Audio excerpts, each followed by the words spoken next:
Something extraordinary is happening right now on the floor of the United States Senate, and if you've ever wondered whether the American people still have the power to force Washington to do the right thing, what you're about to hear is going to give you real reason to believe that the answer is yes.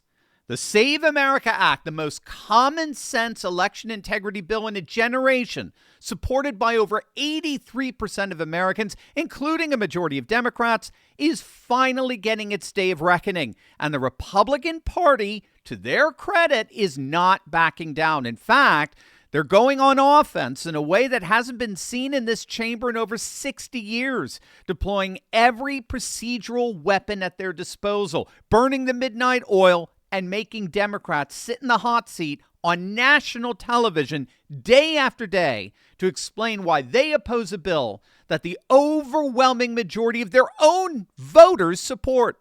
The momentum is real, the pressure is building, and the American people are the ones driving it. By the end of this video, you're going to see just how many paths lead to victory because the patriots in Congress have a backup plan and then a backup plan for the backup plan. And they're determined to put this bill on President Trump's desk one way or another. Hey gang, it's me, Dr. Steve, your Patriot Professor, here to help you make sense of the madness with breaking news and analysis you're not going to get anywhere else. So you know what to do. Make sure to smack that bell and subscribe button. All right, so today is the big day, the Save America Act, the Safeguard American Voter Eligibility Act.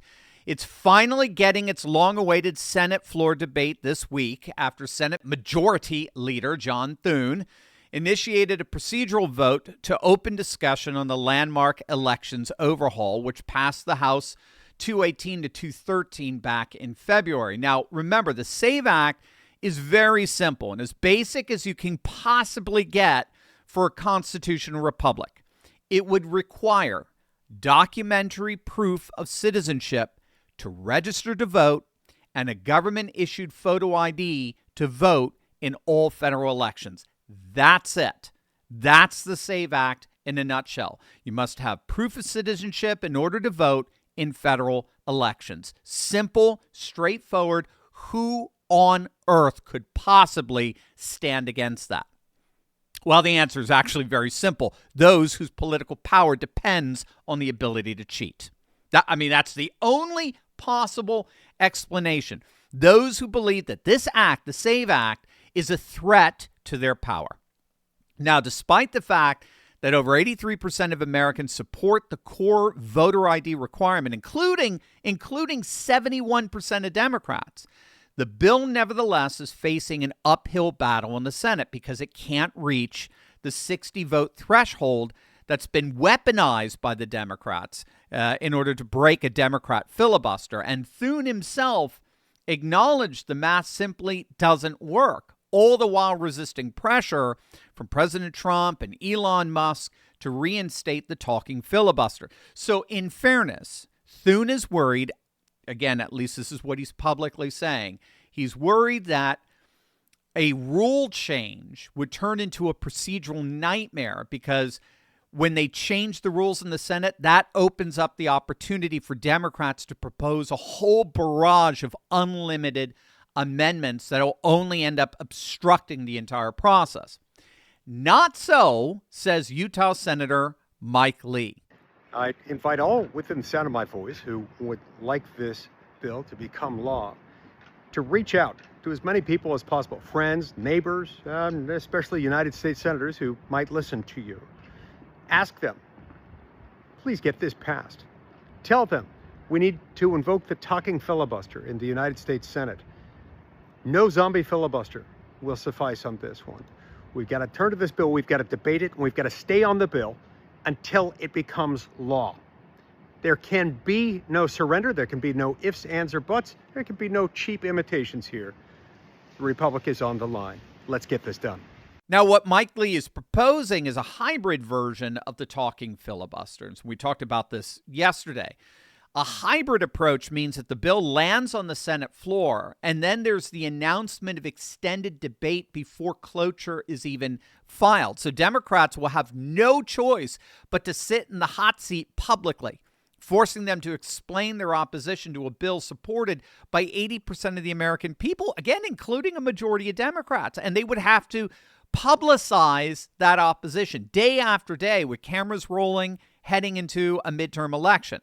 It's being called a Senate floor takeover by the Republicans. They're flooding the chamber with extended sessions, late nights, and relentless debate pressure in a calculated bid to force Democrats to publicly justify their opposition to the Save America Act. Mike Lee is explicitly invoking the 1964 Civil Rights Act as the playbook here, and he's noting that when that bill arrived in the Senate, it faced a 32-vote cloture deficit.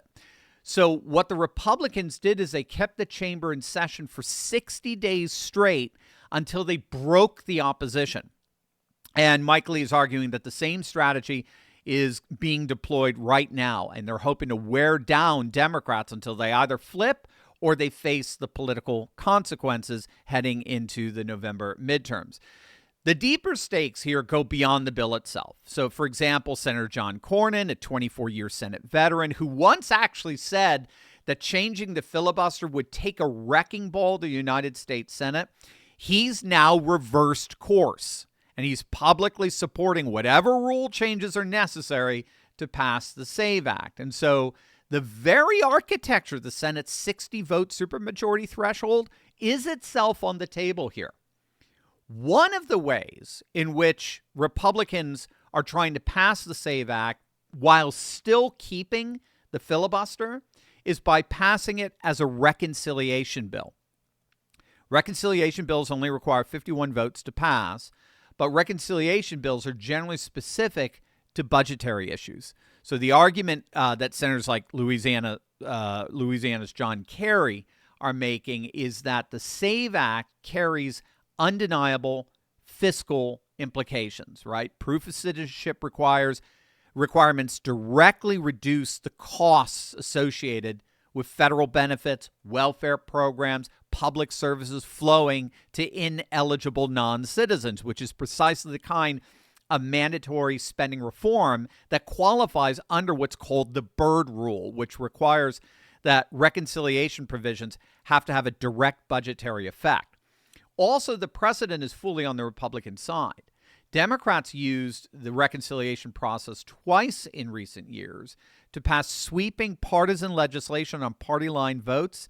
And with Senate Democrats now blocking both DHS funding and the SAVE Act through the filibuster, Republicans have explicitly declared that a reconciliation bill is the only train leaving the station for moving priority legislation that can't reach the 60 votes. So again, with a bill that has over 80% support among voters, including a majority of Democrats, who support the bill's core requirement that only citizens are allowed to vote in American elections, this is a perfect bill for the Republicans to frame as simultaneously a vote for both election integrity and fiscal responsibility ahead of the November midterms, all the while forcing the Democrats to vote against it. But we do have to ask the question, what if all of this fails?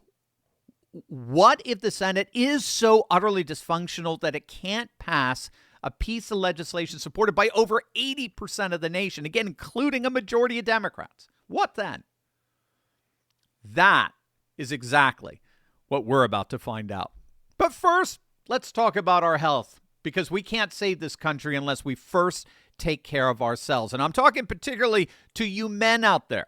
Did you know that for decades, average male testosterone levels have been quietly declining? And according to the Cleveland Clinic, nearly 1 in 10 men over 50 now have clinically low testosterone. So guys, if you're in your early to mid 40s, it's already declining. But here's the problem. Low T is often defined as under 300 nanograms per deciliter, meaning you can still be labeled normal and feel anything but normal, right? Low libido, low energy, mood swings, gaining fat while losing muscle, brain fog, poor sleep, hair loss. We're taught that this is just part of midlife, but it's actually your hormones saying, hey man, help a brother out. Injections and prescriptions can be expensive and have harsh side effects. So my go-to is Mars from the Wellness Company. Mars is a non-injectable, hormone-free formula designed to support your body's own testosterone production. No prescriptions, no synthetic hormones, no needles. It combines clinically backed ingredients like Tongat Ali, Shilajit, Tribulus, horny goatweed, yes, it's called exactly that, boron, and zinc. Now, this unique combo reduces supplement intake quantity and supports energy, stamina, confidence, and sexual health. Power your performance, restore your edge. Go to twc.health/Turley and use code Turley to get 15% off plus free shipping for U.S. residents. Click on that link below right now.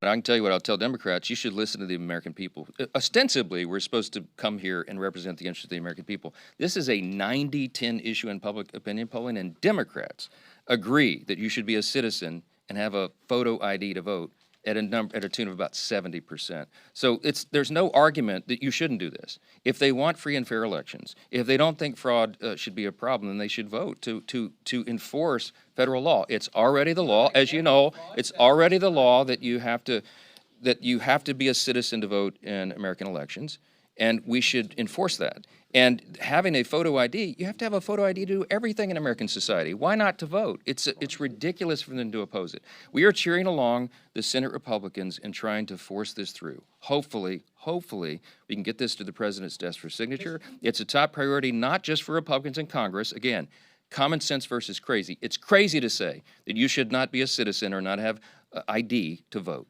And it is common sense, and it comports to the American people. Yeah, I mean, that's brilliant. I mean, if it's already a law, if it's already the law of the land, what on earth is the problem with finding mechanisms for enforcing it? What are the Democrats proposing to enforce a law that's already on the books? If you can't enforce it, what good is the law? I mean, the Democrats are clearly the party of lawlessness here. They've clearly come to power the more people cheat. They hate the country. They want to burn it down and rebuild it in their own bizarre cultural Marxist image. Well, congressional Republicans are sending a very clear message to the Senate. Get this done, or we're going to get it done for you. There's a number of Republicans in the House that will refuse to vote on any rule that has Senate legislation, meaning no Senate legislation will pass unless the Save America Act is something that the Senate will vote on. But look, Maria, as you are seeing now, you are seeing some of the more moderate Democrats getting squishy on this issue. And what I will say is that we actually, if we stick this on FISA, let's say that everything goes to hell in a handbasket in the Senate and we can't get anything done with the standing filibuster, then we can stick it on FISA. As you know, Maria, FISA is one of these must-pass pieces of legislation that the Senate would literally walk over broken glass in order to pass. And I believe this is how we're going to actually get it done. But it is unfortunate, everything that you're seeing with TSA, you know, Chuck Schumer saying that they want to, you know, defund ICE operations and stop it. We've already funded it until 2028, so they're just playing games at this point. And remember, voter ID is national security, and it's the #1 way that we can protect our country. So what the Congresswoman is talking about there is this. Section 702 of the Foreign Intelligence Surveillance Act, FISA, right? That's the legal authority that allows the U.S. government to conduct warrantless surveillance on foreign targets overseas. It's set to expire on April 20th, and renewing it is considered a near absolute national security necessity, meaning both parties are under enormous pressure to pass a reauthorization bill regardless of politics, especially in the wake of the war with Iran. So Representative Anna Paulina Luna and a block of House conservatives are exploring that urgency as leverage, and they're flatly declaring that there will be no clean reauthorization unless the Save America Act is attached to that reauthorization. So the logic here is that if the Senate wants its precious spy powers renewed before they lapse, then the Senate is going to have to swallow the SAVE Act as part of the package, effectively forcing a vote that Democrats could not filibuster without also being blamed for letting critical national security authorities expire. Now, there's a risk to this, and that is that FISA reauthorization has attracted bipartisan support, yes, but that bipartisanship is limited. It's somewhat thin. So the Senate voted 65-34 to reauthorize it in 2018. They voted 60 to 34 to reauthorize it in April 2024, meaning roughly a third of the Senate is going to vote against it every single time for whatever reason. So it's not a slam dunk, and it could give otherwise willing Democrats, an easy narrative that Republicans are holding national security hostage for electoral politics, which is why even Mike Lee has expressed some wariness about that strategy. But here's the good news. Bottom line, when all's said and done, the Republicans want to put the SAVE Act on President Trump's desk. And they are actively strategizing all the different ways they can get that done. So let's all make sure we're doing our part in this. Our good friend Scott Pressler is calling on everyone to contact your senators today. We need their phones ringing off the hook. In fact, do it all week long, especially if you're a Democrat, or get your Democrat friends and acquaintances who are supporters of the SAVE Act. Get them to contact their Democrat senators. We need to put maximum citizen pressure on this campaign to secure our elections for citizens only. So what do you guys think? What do you think is the most likely way the SAVE Act passes? Let me know in the comments section below. And as always, make sure to smack that bell and subscribe button for breaking news and analysis you're not going to get anywhere else. Love you guys. God bless.